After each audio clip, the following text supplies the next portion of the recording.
and culture to upcoming generations. In addition, it has an impact on its development among other societies. So the question is how we can build a full-fledged comprehensive model and what it should meet in order to achieve such, in order to achieve that. Thus, the current paper tries to provide an answer to the question of what a curriculum should involve in order to achieve what a society needs. The following questions are developed to present the problem of the current study and to reach a desired result. For example, we begin with question number one: what is such a curriculum? How it is? How we can build such curriculum, and what are the elements required to build such a curriculum, and how are these elements employed to bring about a desired curriculum, and what should a curriculum develop, and what is the role of society, and what is the role of its members in this paper. So the paper is divided into parts. We have introduction, and we have the second section is education and curriculum. The third section is we have the purpose of curriculum, and we have kinds of curriculum according to this paper. We have local purpose of curriculum, and we have the global purpose of curriculum, and finally I put forward the fourth section, which is we are imitators, not creators, and this the final section is conclusion. So I'm going to begin with my introduction, our introduction, because we are two researchers.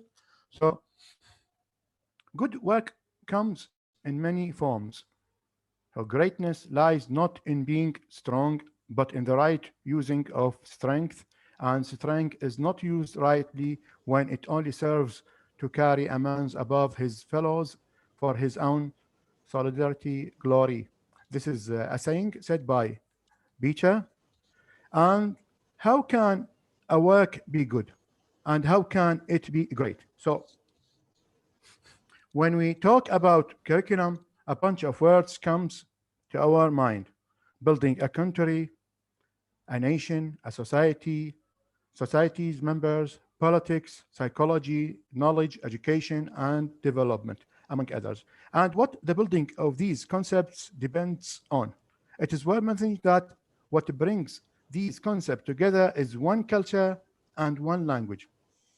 And we can do that through building and developing a strong curriculum. So curriculum is one of the things that should be available in newly developed societies. A curriculum can be achieved through language, which is an intriguing, important, promising thing that reflects people's needs and culture, among other things.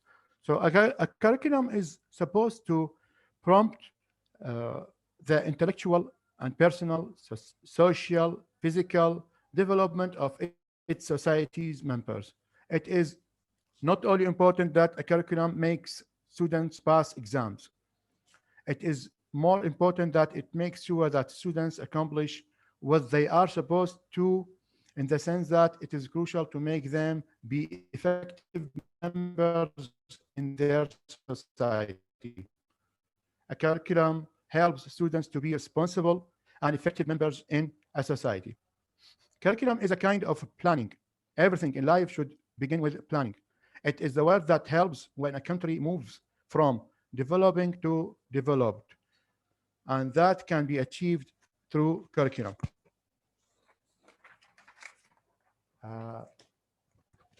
As far as education is concerned, curriculum is fundamental. It is a lifelong process.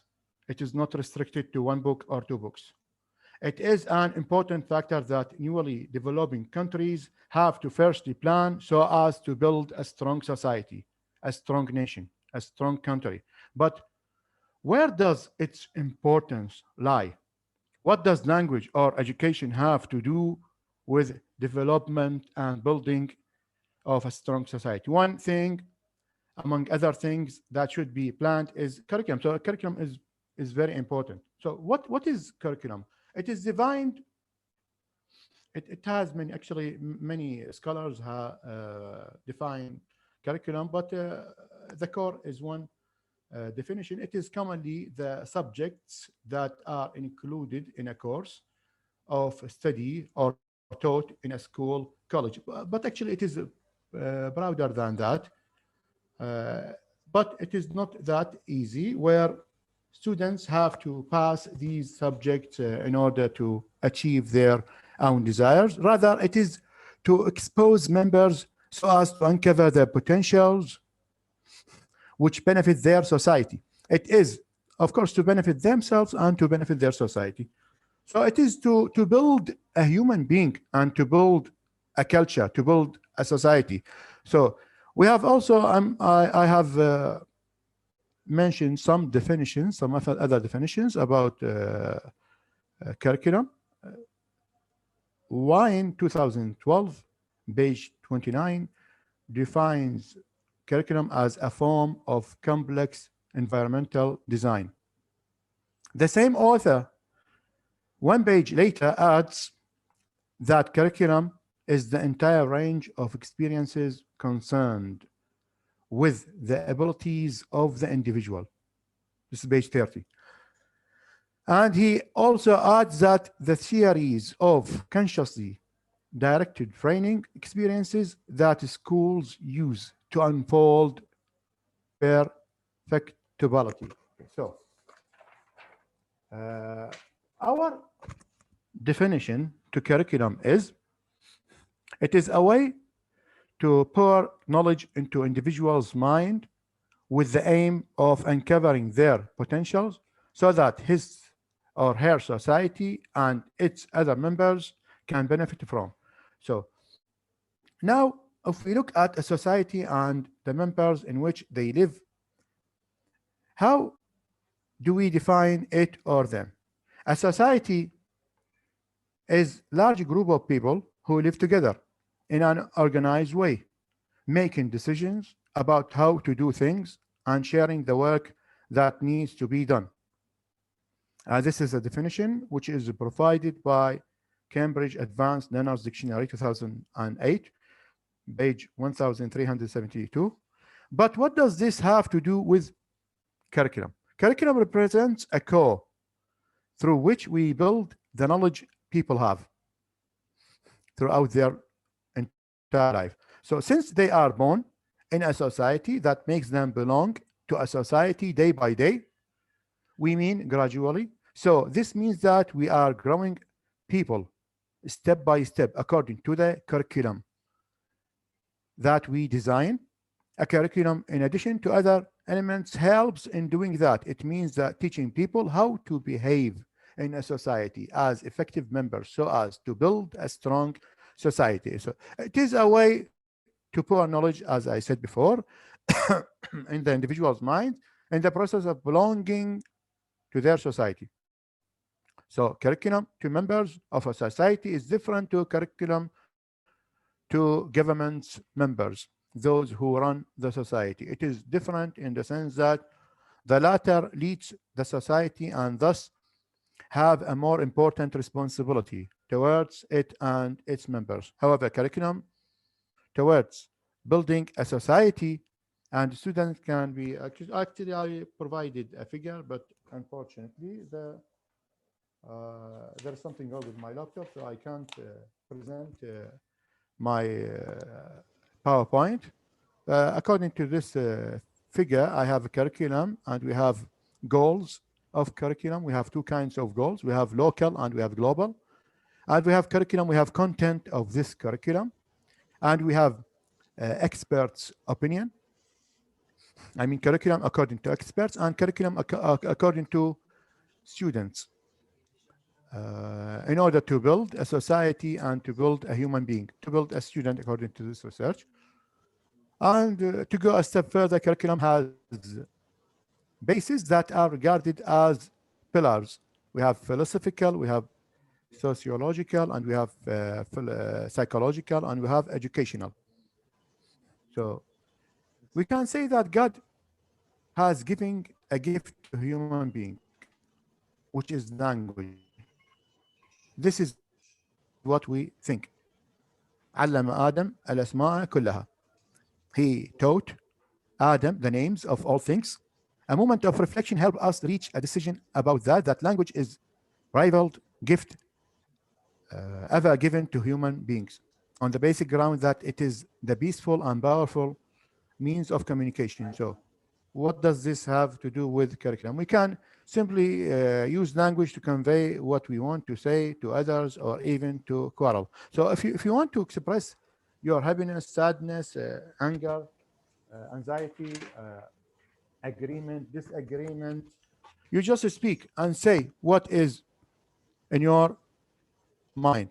It is a means that is desired. So let's go to the purpose of curriculum. We have two kinds of purposes. The first one is local and the second one is global.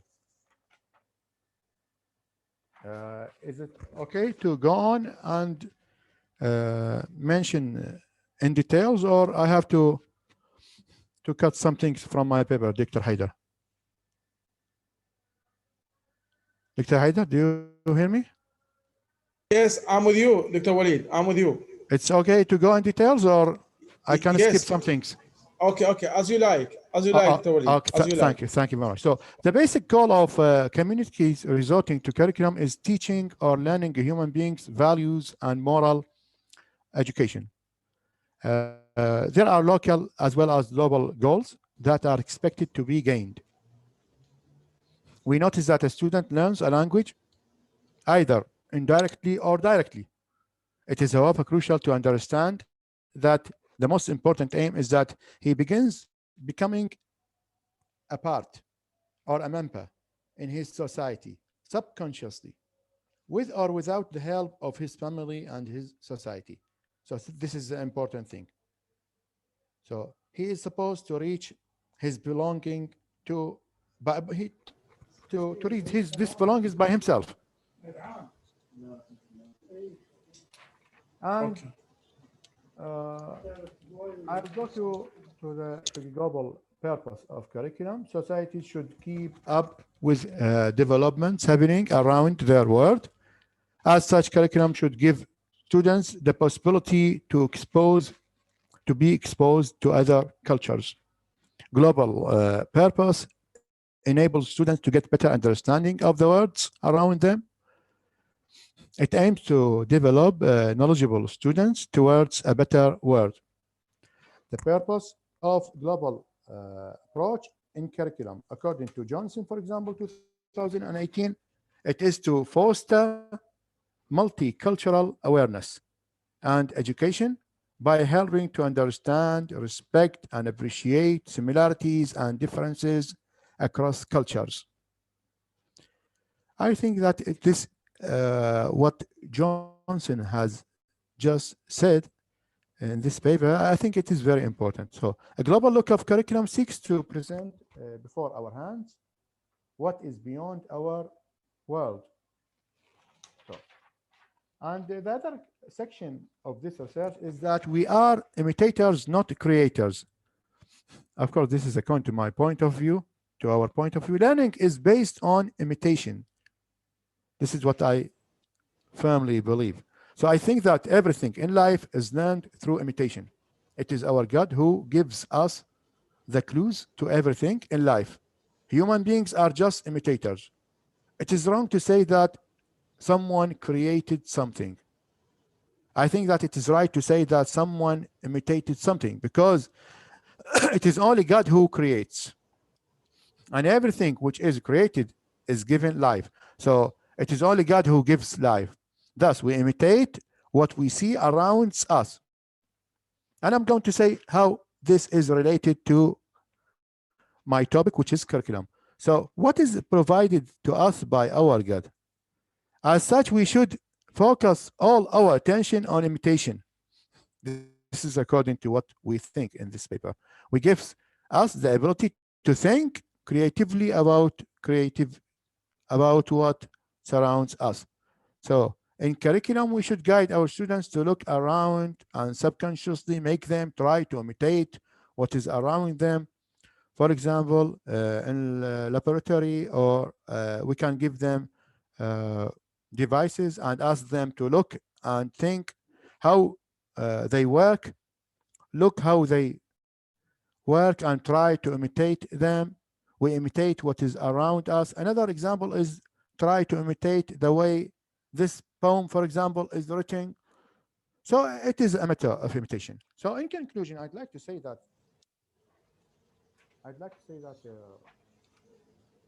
to us, we think that a curriculum task is to develop various aspects of life. What has been triggered by scholars goes around this point. So all of them allow us a chance towards a more inspiring thinking. There is a need for a survey to find out more standards about curriculum. It is a very important point, I think. So I'd like to say that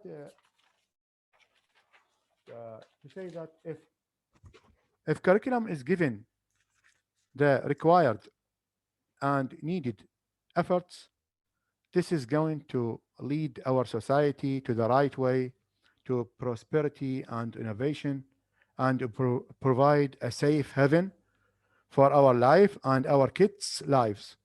Not giving curriculum its due attention surely means poverty and paucity. It's an issue that must keep us up at night. This is according to my firm belief. Thus, it is preeminently our task to offer our nation greatness and prosperity, to revive and prosper. It's time to put ourselves to work. It's time to make faithful decisions. Let us unite in banishing and reiterating what is impossible and welcoming and greeting what is possible. It's up to us if we want to our world to be better. We can't simply say that the grass is always greener on the other side of the fence. We have to stand on our own 2 feet. Okay, thank you very much. That's what I have on my plate. Thank you very much, Dr. Walid, for your efforts, and really I appreciate your article. And before having the question and the comments, we shall have him in video, in a brief, to survey the main angles of his article. Please respond to the video.